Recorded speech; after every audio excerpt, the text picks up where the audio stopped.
Yamoa é uma palavra tupi, significa caixa que fala. Yamoa é uma série de 10 podcasts, apresentados e comentados por indígenas, com muita música indígena tradicional e convidados indígenas. Yamoa existe para compartilhar as riquezas, sabedorias e beleza das culturas indígenas. Sejam bem-vindos! Este episódio nos introduz, através da música, a conhecermos o povo Tupi-Guarani. Boa tarde, meus queridos parentes, minha parenta Itamirim, meu parente Nieti, o Eramuru. Para mim é uma alegria muito grande estar com vocês nesse momento para saber um pouco mais sobre o povo Tupi-Guarani e as suas cantorias, as suas músicas. Então, sejam todos bem-vindos. É um prazer. Caro Porã, boa tarde. Também para mim é uma felicidade imensa compartilhar os conhecimentos da música sagrada, dos cantos, né, Tupi-Guarani, com vocês. Nhanhetã, né, Maria também, o Eramuru aqui, meu companheiro. Então, estaremos juntos aí nessa jornada, fazendo esse podcast. Que o Nhanderu nos ilumine e nos dê direcionamento de como compartilhar isso, né, da melhor forma possível, mostrando os nossos cantos. Aueté. Boa tarde, Taruporã, Chama Murubixaba Coapã, Tabassura e Colpã, Piaçaguera Panguá. Bom, boa tarde a todos. Sou Murubixaba, da comunidade de Tabaçu, território Piaçaguera, litoral de São Paulo, aqui em Peruíbe.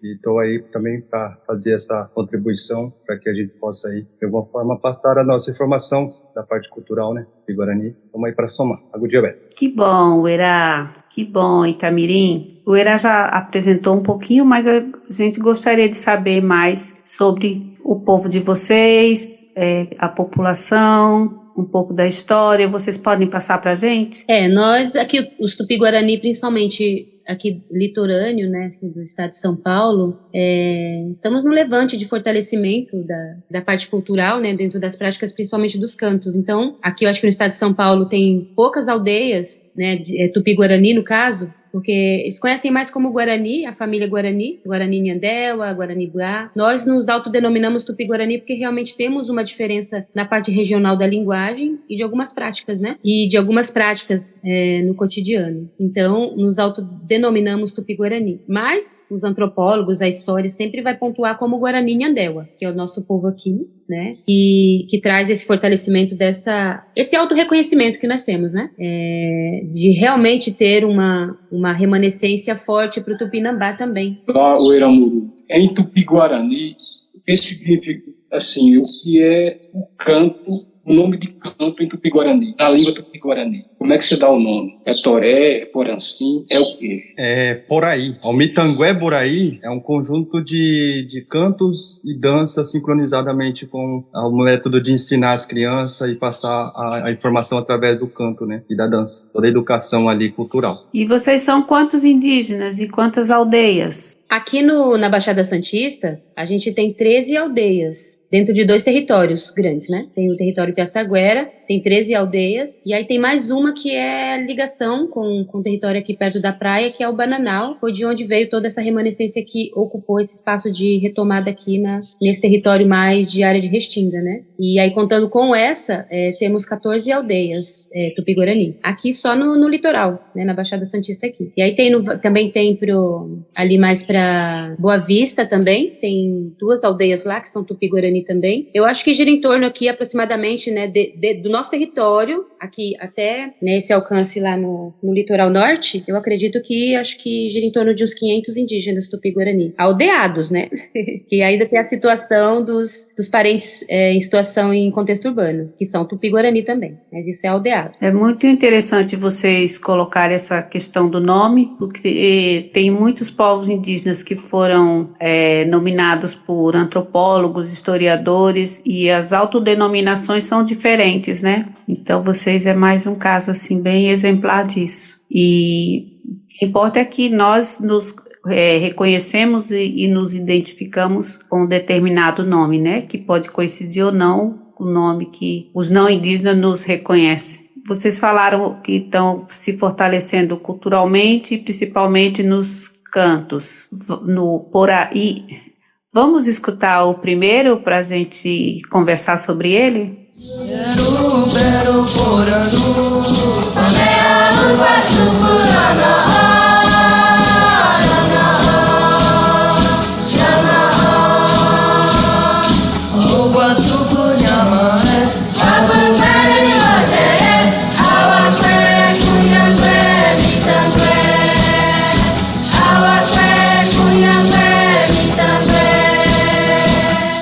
Vamos falar um pouquinho dessa, né? Especificamente, eu falei desse fortalecimento através do por aí, né, que são os cantos, e a gente até trouxe uma filosofia de ensinamento que hoje chamamos de Mitangué Boraí, né, que são as músicas voltadas para as crianças. Então, nós encontramos uma ferramenta, né, de transmissão de conhecimento, porque a gente traz isso tudo na oralidade, em volta da fogueira, como, né, assim, é comum, né, eu acho que para muitas etnias, esse modo de ensinar. Mas, ao mesmo tempo, com tudo que veio acontecendo, essas influências culturais, trazendo muita coisa para dentro, né, das comunidades, enfraquecendo, né, as práticas mesmo do cotidiano espiritual, do cotidiano no dia a dia, nós percebemos, né, que estava se esquecendo muito das coisas importantes, né, do ser, da identidade, enfim. E utilizamos essa ferramenta da música, né, do Poraí. O Mitangué Boraí trouxe essa essência de ensinar ouvindo a música.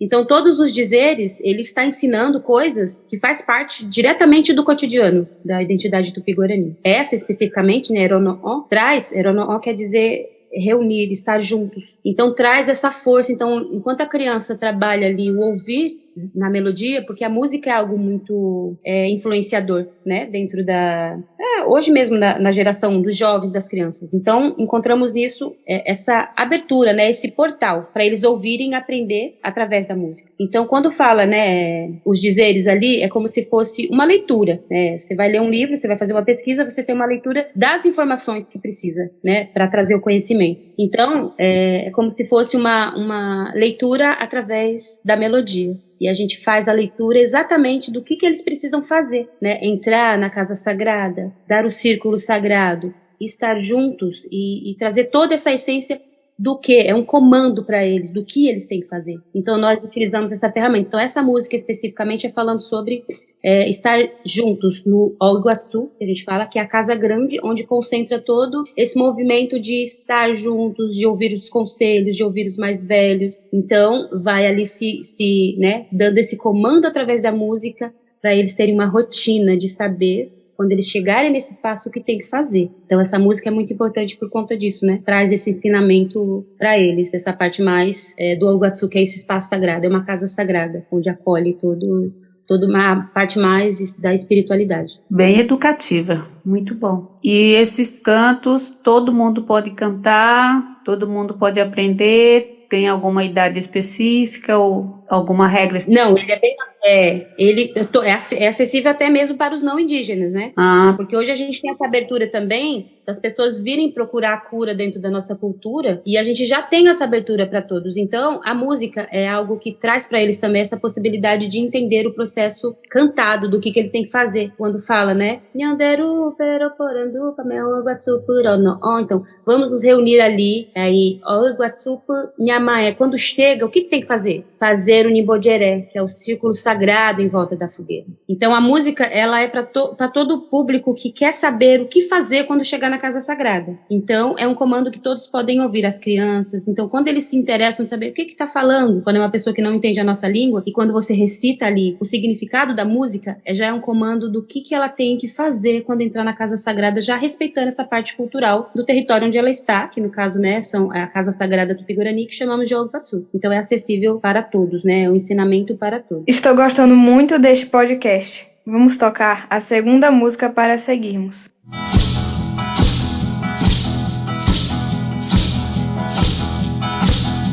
Orero japa aemarangatu Orero japa aemarangatu Dopora yama dojira tuyama Dopora yama dojira tuyama Dinamo ere Orero japa aemarangatu Orero japa aemarangatu Dopora yama dojira tuyama Dopora yama dojira tuyama Dinamo ere Que legal. Itamirim, explica para nós um pouco da letra, do significado e também dos instrumentos musicais que vocês geralmente usam. Sim, esse é interessante porque é uma sequência exata. Sabe quando tem, tipo assim, ensinamento, livro 1 e livro 2? Sim. A gente, né, tem essa referência nas escolas hoje, né? Volume 1, volume 2, que tipo como se fosse uma continuidade. Essas duas músicas, esses dois cantos, traz assim, tipo, música 1 e música 2. A primeira fala, é uma recitação do comando do que fazer, e essa é uma continuidade de cada coisa que você vai fazer, o que ela representa. Então, quando você entra na casa sagrada, você vai em Imbodjeré. Pra quê? E aí essa música 2 explica, você vai fazer essa reverência para cantar para o grande espírito Tupã. Então, assim, ela traz a descrição exata do que é cada coisa que você vai fazer ali dentro. Então, é como se fosse música 1 e música 2, dois ensinamentos que se completam. Sim. Né? Então, é bem legal, porque aí tem um resumão, né, dessa primeira, e essa vem com detalhes. A pessoa tem a percepção, fala, nossa, mas pra que eu tenho que girar, né? Por que tem que ser as mulheres primeiro? Por que tem que ser os homens primeiro? E a música vem trazendo todos esses detalhes, essa explicação do porquê de cada coisa que você faz ali dentro da casa sagrada. Então, é como se fosse música 1 e música 2, dois conhecimentos que se completam com detalhe. E a palavra Marangatu? Marangatu é sagrado. Quando fala Orero de Apó, ó Marangatu. Quando fala isso o que você tem que fazer quando entra na casa sagrada, né? Orero de Apó, ó Marangatu. Você tem que dançar e você tem que cantar. Então, quando você entra na casa sagrada, você tem que entrar ali para dançar e cantar. Então, ela traz detalhes, né, de cada coisa. Então, assim, também traz esse respeito de quem é o condutor daquilo, que é o Tiramon, que é o nosso ancião, é o mais velho. Então, faz o comando de que você tem que entrar lá dentro na casa sagrada, dançar e cantar, mas respeitar o nosso ancião que vai te direcionar tudo o que tem que ser feito. Então, ali traz esses detalhes desse ensinamento, né? Que o sagrado precisa ser... quem entra tem que se entregar mesmo, né? Seguir o nosso mais velho para poder aprender. Que lindo, são muitos ensinamentos numa canção, porque você tem que dançar e cantar, que são coisas divinas, né, que nos traz alegria, mas ao mesmo tempo concentração para dançar, para respeitar o mais velho, para respeitar o sagrado. Então são ensinamentos profundos de todas essas áreas, né, muito bom. Como você falou, livro 1, livro 2, é assim, uma introdução, aprender e cantar desde o início. Aí depois, cada canto, eu acho que tem sua graduação, nível de energia, nível cultural, nível de aprendizado, até chegar à idade do ancião. Sim, e evoluímos ainda para os cantos sagrados, que são aqueles que a gente chama de Boraí, né? Boraí Marangatu, que são especificamente como se fosse, passando por todo esse processo de ensinamento, esse auge de você fazer os cantos sagrados. Itamirim, mas você me deixou um pouco curiosa. Pouco não, muito. Você disse assim que no canto explica por que gira, por que as mulheres vêm primeiro, e eu fiquei me perguntando por que gira, por que as mulheres vêm primeiro. Então, aí fala assim, né, dentro desse ensinamento que Nyandetsu, a gente tem essa imagem dos anciões, né? A gente fala a mãe, Tiramon, que é a imagem do ancião, daquele ensinador, aquele sábio na figura masculina. E tem Nyandetsu, que são as mulheres, são as mães, né? São as anciãs que trazem todo esse cuidado, sabe? De estar ali dentro, cuidando, olhando e vendo se uma criança está dormindo, para colocar na rede, esse cuidado que todo ela tem lá dentro. É esse respeito da gente deixar e reverenciar as mulheres anciãs dentro desse espaço sagrado. Então, elas são as primeiras a fazer o Nimbodjeré. E depois, sim, a reverência dos homens, né? Que são os guardiões, que são os guerreiros. Então, quando fala o Nimbodjeré, é o círculo sagrado, porque pra gente, essa reverência circular, ela é a essência vital, né? Na nossa cultura. Porque a gente ensina que o Sol, ele tem esse formato. O planeta, né? Embora ele tenha esse formato, né? Meio circular, enfim. Os olhos. Então, tudo que a gente pega com essa essência vital, Nhamandu, que é o sol em seu espiritual pra gente, então, todo esse formato circular traz essa essência da gente reverenciar o Nimbodjeré, que a gente fala. E aí, quando entra nessa casa, as mulheres fazem essa reverência primeiro, em volta da fogueira, né? E depois os guardiões. E aí, depois vem as crianças, que são, tipo, o futuro, né? Que elas são as guardiãs de todo esse conhecimento, que as mulheres vão trazer, que os guardiões vão trazer com os anciões homens, e que as crianças vão carregar pro futuro esse ensinamento ensinamento para os filhos e para os netos. Que lindo, que poético. O Eramuru, você canta também, todo mundo canta, tem algumas regras para ser cantador na comunidade? Bom, eu também canto, faço parte também do coral, né? Muitas das vezes falado dessa forma, o grupo de canto e dança que a gente também chama. E como é um canto bem assim específico, né? O nome já diz, Mitangué Buraí, canto das crianças, onde a gente vai já desde pequeno tomando conhecimento e sendo artistas, né? Com a parte de cantar, de dançar, para que você se torne lá na frente um grande líder, né? Com toda essa essência de ensinamento através da música. Eu acho que isso é a autocura, né? Para que você possa se tornar essa pessoa sincera, essa pessoa tipo verdadeira, essa pessoa respeitada, para que você busca essa questão de ser o tiramões, né? Existe dentro do Mitangué Buraí esse caminho que você precisa fazer conforme a música vem ensinando, para que você alcance essa possibilidade na espiritualidade de ajudar pessoas dentro da comunidade, para que venha fazer curas espirituais, né? Até materiais mesmo, que ao ser maior ali da espiritualidade passa as informações de autocura e para poder você possibilitar de cuidar da sua comunidade. É como se fosse vamos dizer assim, para simplificar, tipo um curso através da música, na questão tradicional. Que lindo, Era. Na cultura tupi-guarani ou na cultura guarani, o corpo físico é como se fosse uma flauta. É como se fosse uma flauta e ela é harmônica com o sagrado, né? Quando a pessoa está afinada com a música, está afinado com o sagrado, está sintonizado com a parte sagrada. Isso tem em muitos povos, né? Mas, assim, eu admiro demais que o Tamirim explicou, que o Eramuru explicou, essa essência tupi-guarani. É uma alegria muito grande estar aqui com você, aprendendo mais com você. Gratidão, viu? Gratidão.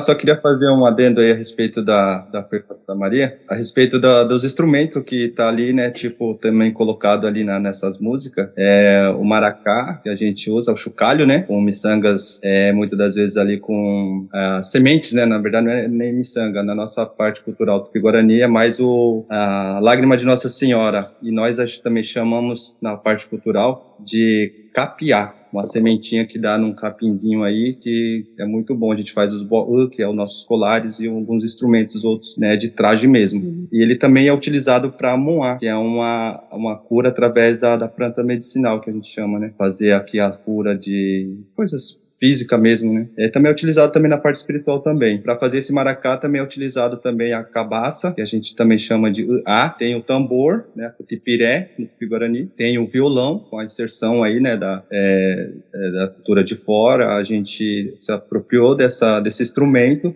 fazendo essas melodias aí se tornar muito mais melancólico, mais bonito, com a junção desses instrumentos. E a flauta, né? Como o Nina também colocou, realmente a flauta é a parte cultural que inspira muito ali a questão espiritual, né? A gente já produzia essa flauta através dessa matéria-prima, então, tipo, é da nossa cultura mesmo. Que aí entra também, assim, só complementando, essa harmonia também da construção dos instrumentos que vão tocar essas músicas, que já é também parte da prática do artesão, sabe? De confeccionar um instrumento sagrado. Então vem todo esse aprendizado, né? E desde pequenininho as crianças se empoderam de fazer os seus próprios instrumentos. Então, tem o maracá, por exemplo, que o maracá que se toca na casa sagrada não é o mesmo que a criança brinca, que a criança está tocando no dia a dia, né? Então, são específicos, feitos especificamente para aquele espaço. Então, tem todo esse segmento também da composição dos instrumentos nas músicas. E todo mundo pode tocar, meninos e meninas? Pode, mas a gente tem um segmento assim harmonioso, né? Os homens tocam as maracas e os tambores, e as mulheres tocam o taquá, que é um bambu, uma taquara, né? Ela toca mais nos cantos mais que é voltado para a espiritualidade, né? Então, esses borei sagrado que eu falei, só as mulheres tocam o taquá. Os homens, se quiserem sentir, pode, mas não é comum, né? É mais as mulheres que se empoderaram de estar com aquele instrumento na mão. Tanto que tem mulheres com esse nome. Então, quando ela nasce e ganha o seu chamado, né, que ela é uma compositora, que ela traz, o primeiro nome que ela ganha é Taquá. Então, ela traz esse dom. Então, não é proibido, na nossa cultura não é proibido, mas especificamente já assim, cada um já se empoderou os homens tocam maraca, tambores e o violão. As mulheres tocam o taquá. Mas as mulheres, hoje em dia, já tocam violão também, já estão se apropriando disso. Não é que é proibido, né? Mas que, de alguma forma, trouxe um segmento, assim, acho que é de habilidade mesmo, né? De cada um se identificar com o instrumento. E como é que as músicas são criadas? As músicas são criadas através de sonhos, né? Então vem o ensinamento e a observação do que se quer ensinar e a importância daquilo e vem se compondo, né? Então, por isso que a gente não tem muitas músicas, assim, tipo, não tem um repertório de 200 músicas, digamos assim, né? São músicas específicas que são cantadas em todas as aldeias, a mesma música, que traz o mesmo ensinamento, porque se trata do Tupi-Guarani, se trata do ser, né, da mesma etnia. Então, as músicas que são cantadas lá no litoral norte são cantadas aqui também. E aí tem o autor que vai, de alguma forma, multiplicando isso, através de visita, dos encontros. Hoje, a internet dá essa possibilidade de conhecer, né? Então, é assim que a gente faz. A essência, né, não muda do Guarani, é a mesma. A gente só tem algumas diferenças poucas. Então, assim, realmente a gente considera o corpo um instrumento principal de quando a gente nasce. Então, quando nasce, né, você já é um instrumento ali que vai trazer, por isso a importância de trazer as músicas, né, e fazer delas a caminhada de cada ser, né? Então, aquele que não canta, que não dança, ele tá perdido, a gente considera assim. Então, por isso que é importante a gente transmitir o conhecimento através dos cantos, né? Porque cada ser é um instrumento que tem que trazer ali o seu lugar, né, no mundo, dentro da sua caminhada de trocar e aprender também, né? Muito bom. E essas duas músicas que nós já ouvimos, elas são mais atuais ou são antigas?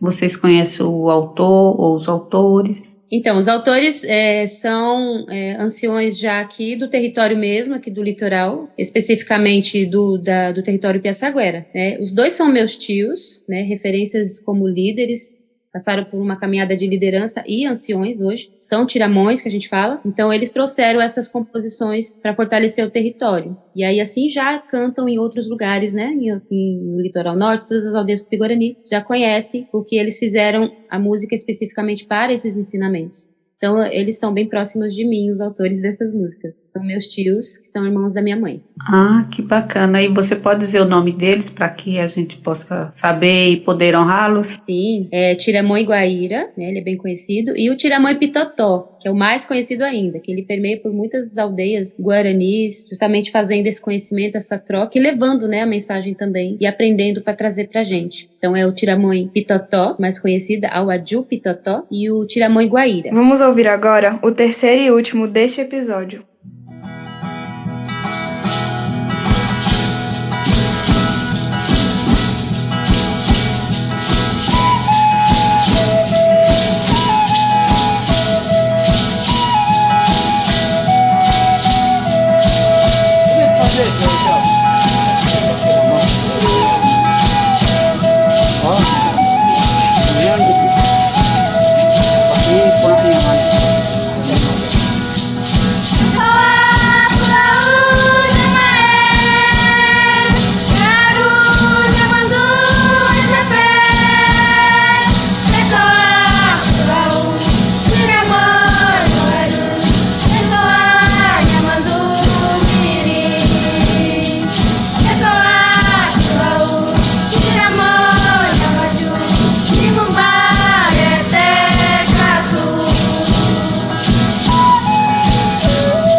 Também, são todas muito lindas.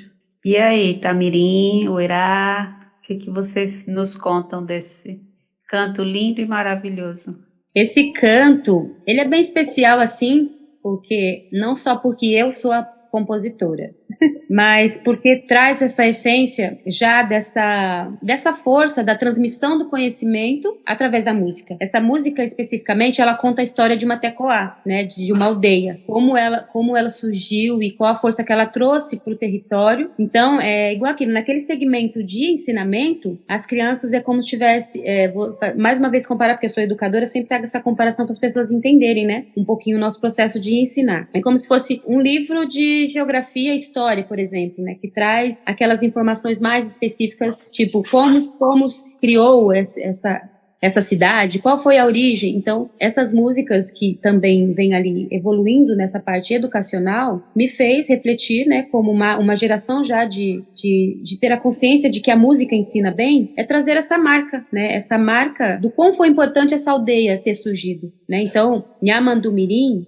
é o nome da aldeia hoje, mas ela realmente teve um acontecimento de criação espiritual. Então, as crianças que ouvem é como se fosse uma narrativa desse momento para elas, né? Então, é como se elas tivessem ali uma história narrada através da música da formação da própria aldeia, né? Então, eu trouxe, ela veio para mim através de sonho. Eu sonhei com ela, né? Tanto na parte da letra e da melodia, e aí fizemos junto com os músicos, né, colocando ali os instrumentos, tudo, e ela surgiu no momento do auge mesmo de muita resistência na luta por esse território. Então é uma marca muito importante para trazer esse ensinamento para eles. Então, e também traz os personagens, né, quando fala Tiramonha, Awaju, Nimumbare, Tecatu, Tiramonha, Awaju, aí Boeru, então quem foi que deu o nome para essa aldeia? Tá ali narrando nessa história musical. E nesse momento, acho que tem até na internet esse momento incrível de que, como foi que esse nome surgiu? Nós estávamos em concentração, né? Então foi uma narrativa real, né? Uma narrativa da história. E aí, o sol sagrado, que a gente chama de Nhamandu, porque Quaraã é sol também, mas é esse sol mais físico, sabe? Esse que aquece, que a gente, inclusive, né, que fornece a vitamina E, D, enfim, esse sol físico, né? Chamamos de Quaraã. Mas Nhamandu também é sol, mas quando a gente fala Nhamandu, já é ele ser, é ele espírito, é o espírito do sol para nós, né? Esse ser que traz essa força para o nosso espírito. Então, nesse momento, aí conta, né, que estava nublado, chovendo, e aí na concentração daquele momento de revitalizar aquele solo como uma tecoá, como um lugar para o bem viver daquela comunidade, o céu se abriu e Nhamandu abençoou aquele espaço. Então, o nome, automaticamente, o Tiramõe, que é o ancião, falou, se chamará esse espaço aqui de resistência de Nhamandu-Mirim. Então, é uma história, né? É uma história de ensinamento da criação de uma tecoá, do lugar onde se vive a comunidade hoje. Então, eu estava nesse momento, morei por muito tempo nessa aldeia, né? É aqui pertinho no meu território mesmo, mas só contando um pouquinho como que surgiu a composição. E a importância que ela tem, né? De trazer essa história territorial para as crianças se apropriarem, né? De uma narrativa verdadeira do que aconteceu. Que história forte e linda. Mas o que significa tecoá? Tecoá, hoje falam aldeia, se traduz como aldeia, mas nós falamos, né, tecoá é o lugar onde vivemos. Falamos Taba, né, Tabaçu, que é o lugar onde vivemos, grande aldeia, e Tecoá, que é o lugar onde nós escolhemos viver. Então, o nosso bem viver nós chamamos, né, de Nhanderecoá, Nhanderecó. Então, assim, a essência principal, falamos Nhanderecó. Tipo, o nosso modo de viver é uma caminhada, né? Então, como o Eramoru narrou bem, desde quando a gente nasce, a gente tem um caminho a trilhar, né? E a gente acredita no Umaré-An, que a gente fala, que é uma terra sem males. E para você alcançar esse auge desse lugar, o nosso espírito alcançar esse lugar, eu preciso caminhar pelo Nhanderecó, que é pela nossa vida. Então, a essência de ensinamento é essa. Você precisa, a todo momento, estar vivendo, reverenciando a vida, compartilhando o seu viver, aprendendo o tempo todo com tudo que tem ao nosso redor. Então, a vida, em essência, para nós, né, chamamos de Nhanderecó, é uma caminhada, é o caminho, que chamamos de Tapé Porã, né, Tapé Mirim. Então, se você não conseguir trilhar esse caminho, do bem viver, que é o Nhanderecó, você não vai conseguir alcançar o Imarã, que a gente fala, e a gente acredita, né, que é um lugar que não tem mal, um lugar de descanso, um lugar que a gente vai estar ali, nosso espírito, né, nossa espiritualidade ali, continuar essa jornada sem essa matéria, né, que é o nosso corpo, bem. Então, é um processo que todos nós, Tupi-Guarani, temos que passar. E fazendo esse caminho é também perceber como é a vida Guarani. É assim, é você ser atento às mensagens de Namandu. Ele abriu o sol, né? Ele deu o sinal, né, para dar nome ao lugar. Caminhada também, essa caminhada é também o tempo que a gente vive na Terra. Pelo que ela explicou, mesmo você sentado, você está caminhando. Mas o importante é você estar sempre contando histórias. O que ela falou é um ensinamento muito forte. Eu queria que o Eramuru também falasse assim, a visão do Morubixaba. Como é que você vê a caminhada também, o Eramuru? Eu vejo nesse sentido mesmo de que nem eu já coloquei, né, em outro momento aí, que você ter a consciência de que na liderança do Morubixaba, que eu lido aqui na comunidade, você trazer a educação através tipo como se fosse mais fácil e mais simples pra gente na parte cultural, dar esse ensinamento, fica mais simplificado para que as crianças, até mesmo os adultos, tenham conhecimento do que é a cultura, do que é a parte espiritual. E diante dessa questão, a gente vai, de alguma forma, mostrando na parte, fala daqui dos instrumentos, que eu falo em termos de ações que trazem o benefício, que traz as conquistas territoriais, as conquistas de recursos, né, para que a gente possa estar desenvolvendo nossos projetos. Então, na minha visão de líder, esse instrumento, a parte do canto, o jeito que você lidera, né, o conhecimento sobre a essência espiritual e cultural através da música, fazendo essa autocura, né, para que você consiga ser uma pessoa responsável e que você tenha um futuro, um sonho para ser realizado. A música, o canto, a dança, são todo um caminho a seguir para que você possa conquistar esses objetivos, né, através da sinceridade, do respeito, o bom convívio, né, com a comunidade, a transparência, tudo isso vai agregando espiritualmente e fisicamente na construção da tecoá, de tudo aquilo que você tem necessidade na parte espiritual e na parte material. Isso eu posso falar com convicção que eu vivo isso. Né, a questão do canto, das danças que a gente tem aqui tradicionalmente, isso ajuda muito o ser da floresta, que somos nós, o povo originário, a ter dimensões, visões, e essas são a orientação de uma liderança, de um líder espiritual, Tiramui, para que possa auxiliar cada vez mais a sua comunidade, as suas crianças, de coisas que já passou, coisas que está acontecendo e coisas que possivelmente pode bem acontecer. Então, o canto, as danças, toda essa harmonia, né, vem a nos fortalecer e nos dar conhecimento, muitas das vezes, de coisas prévias que está para acontecer. Para mim, é um prazer muito grande, uma alegria, um aprendizado muito grande estar hoje aqui com o Guarani. Aueté Catu. Eu também estou muito feliz com esse nosso encontro em aprender um pouco mais sobre o povo de vocês, a cultura, que para mim ficou assim muito nítido, que tudo se resume, tudo não, que é imenso, o amor na vivência, na aprendizagem, no respeito ao outro, na autocura, na preocupação com o outro, em curar o outro também se for preciso. Então isso é sinônimo de amor, de irmandade, de humildade, de grandiosidade. Vocês são um povo muito lindo. Estou muito tocada com tudo que vocês nos ensinaram. Muito, muito obrigada. Viva o povo Tupi-Guarani. Aueté. Aueté. Aueté. Iemoá, Caixa que Fala, é uma série de podcast que faz parte do projeto Tecendo a Cultura, do Instituto Casa Comum, realizado com recursos do Fundo Nacional de Cultura, FNC, por meio do termo de fomento 93.16.23/2022, junto ao Ministério da Cultura, Governo Federal, Brasil, União e Reconstrução. Esta produção é resultado de várias parcerias, da dedicação de 5 pessoas que compõem a equipe fixa. Apresentação e comentários: Maria e Toiane Pancararu e Nhaiti Cariri Chocó. Pesquisa e produção: Sebastião Gerlich. Edição e masterização: Tito Chossi. Agradecimento especial à deputada Luísa Erundina e ao apoio da NG Tideuá e a todos que contribuíram com este podcast. Estes episódios estão disponíveis no canal do Instituto Casa Comum no Spotify e demais plataformas de podcast. Também no site do Instituto Casa Comum, www.institutocasacomum.org. Nos acompanhem nas redes sociais.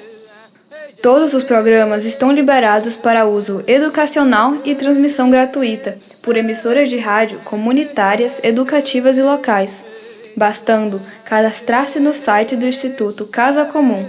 Agradecemos a atenção de vocês. Até nosso próximo episódio. Yamoa.